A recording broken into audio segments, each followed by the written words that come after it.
کلکتہ کے مسلمانوں، اسلام سعودی عرب سے نہیں پھیلا ہے بلکہ اسلام محمدی عرب سے پھیلا ہے۔ اسلام سعودی عرب سے نہیں پھیلا بلکہ اسلام صدیقی عرب سے پھیلا ہے۔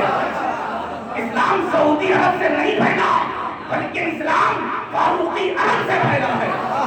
اسلام سعودی عرب سے نہیں پھیلا بلکہ اسلام عثمانی عرب سے پھیلا ہے۔ اسلام سعودی عرب سے نہیں پھیلا بلکہ اسلام عربی عرب سے پھیلا ہے۔ اسلام سعودی عرب سے نہیں پھیلا بلکہ اسلام حسنی عرب سے پھیلا ہے۔ تو سب مل کر اپنے ہاتھوں کو ہوا میں لہرا کر کہو، اسلام سعودی عرب سے نہیں پھیلا بلکہ اسلام حسینی عرب سے پھیلا ہے۔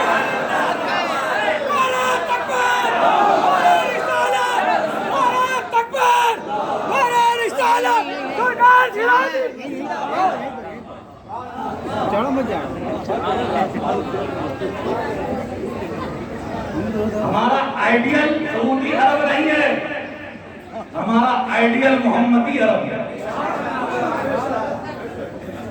ہمیں محبت سعودی عرب سے نہیں ہے بلکہ ہمیں محبت صدیقی عرب سے ہے، ہمیں محبت فاروقی عرب سے ہے، ہمیں محبت عربی عرب سے ہے، ہمیں محبت عثمانی عرب سے ہے، ہمیں محبت حسنی عرب سے ہے، ہمیں محبت حسینی عرب سے ہے۔ تو جب اسلام سعودی عرب سے نہیں پھیلا تو سعودی عرب بنا تو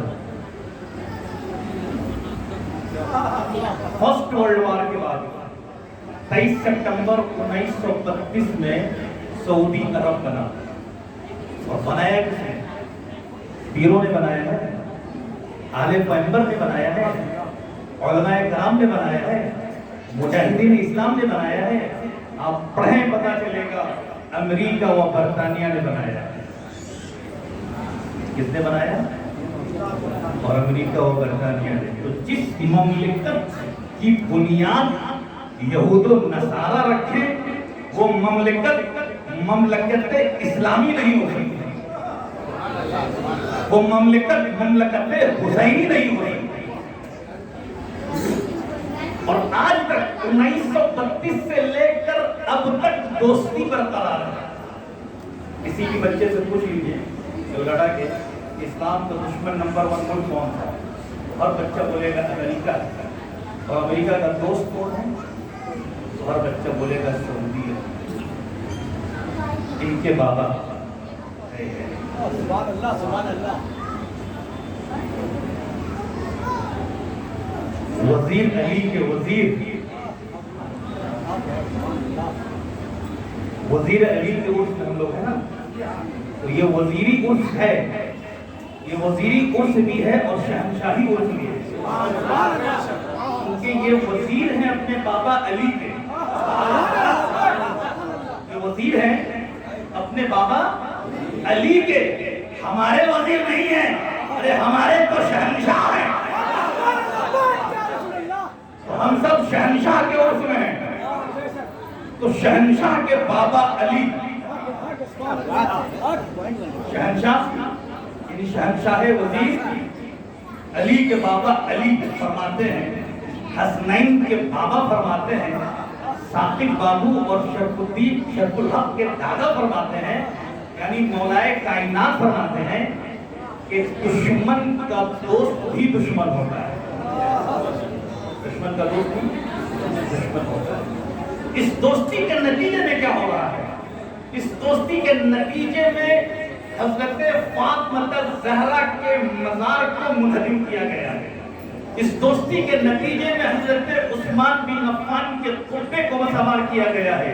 اس دوستی کے نتیجے میں جنت البقیع میں بلڈوزر چلوائے گئے ہیں۔ اس دوستی کے نتیجے میں کیا ہوا؟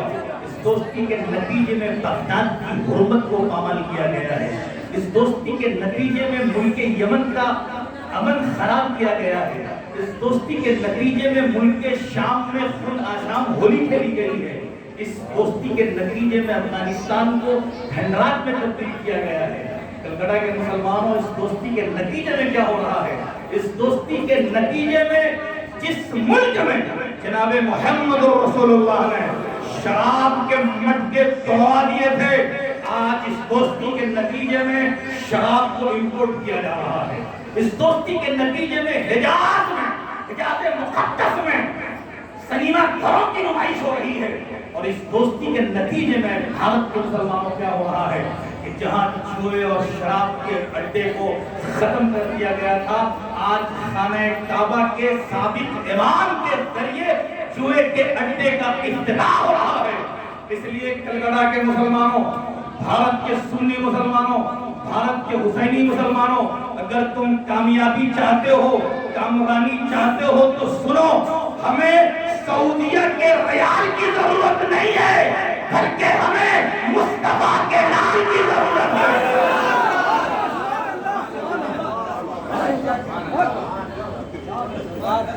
ہمیں مولا علی کی ضرورت ہے، ہمیں امام حسن کی ضرورت ہے، ہمیں امام حسین کی ضرورت ہے، ہمیں اولاد حسین کی ضرورت ہے۔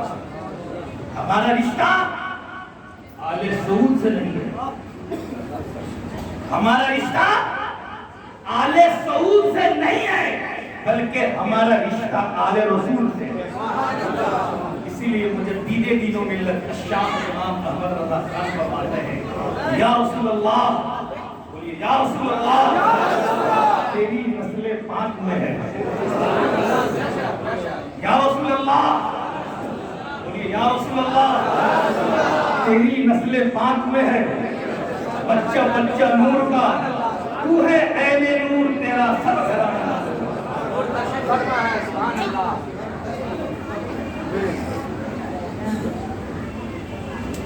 نشبندیوں بڑے خوشی ہوا، آپ کو سلسلہ ملا ہے تو اب ترک سلسلہ ملا ہے، اور آپ کو پیر ملا ہے، افضل النسل ملا ہے۔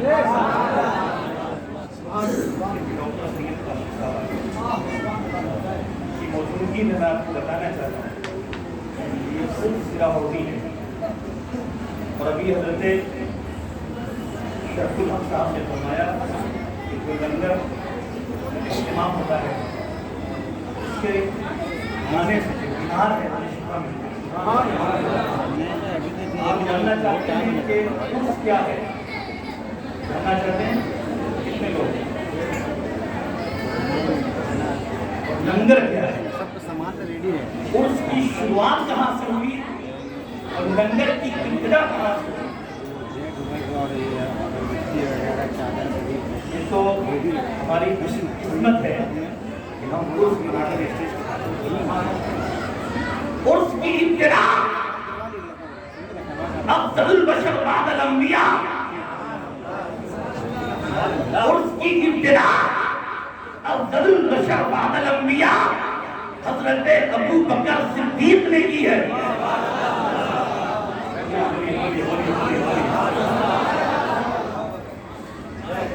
سلسلہ نقشبندیہ کے بانی بھی ہے،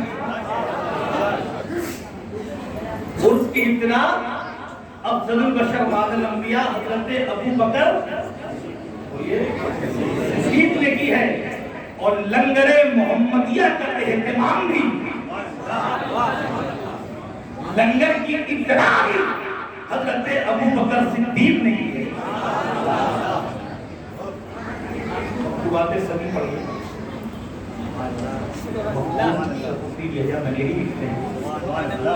کہ جب آقا کی وفات حضرت آیا